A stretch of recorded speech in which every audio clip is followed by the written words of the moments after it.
স্কুলের ব্যাপারে আইছি 3 মাস ধরে বেতন পাই না।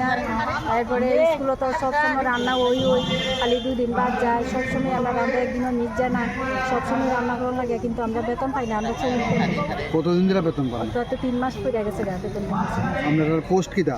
আমরা রুটিও খুব কম হেল্পার। কুকারাতি আপনারা কি বিভিন্ন স্কুলে?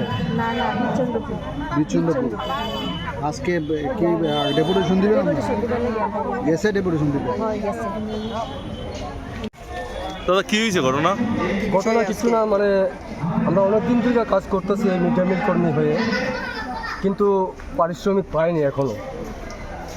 3 মাস যাবৎ হয়ে গেছে, কিন্তু আমাদের বেতনের কোনো খোঁজখবর নেই। আর আমাদের ডিমান্ড ছিল প্রত্যেকটি মাসে আমাদের বেতন যাতে পাই। এটা আমরা ডিরেক্টরের কাছেও গিয়েছিলাম, এরপরে মুখ্যমন্ত্রীর কাছেও গিয়েছিলাম, এডিসিতেও আমরা ডেপুটেশন দিয়েছিলাম, কিন্তু এখন পর্যন্ত ডেপুটেশনের কোনো ফল পাইনি।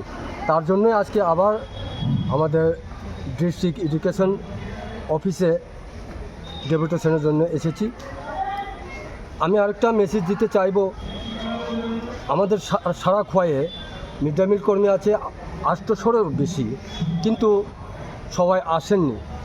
তাদেরকে আমি আপনাদের হয়ে মানে মেসেজ দিতে চাই, আপনারা যে কোনো স্কুলে যে কোনো বিদ্যালয়ে মিড ডে মিল কর্মী হয়ে থাকুন, কিন্তু আমাদের সঙ্গে সহযোগিতা করুন, আমাদেরকে সাহায্য করুন, এটাই মেসেজ দিতে চাইব।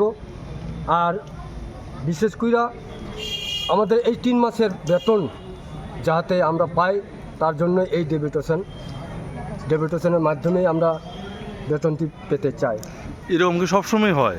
সব সময় না, এই 3 মাসে। এই 1.5 মাসে? হ্যাঁ, আপনারা আগের মাসে মানে এই 3 মাসের আগে আমরা প্রত্যেকটি মাসেই পেয়েছিলাম বেতনটি, কিন্তু আজকে 3 মাস যাবৎ আমরা বেতনের কোনো খোঁজখবর নেই।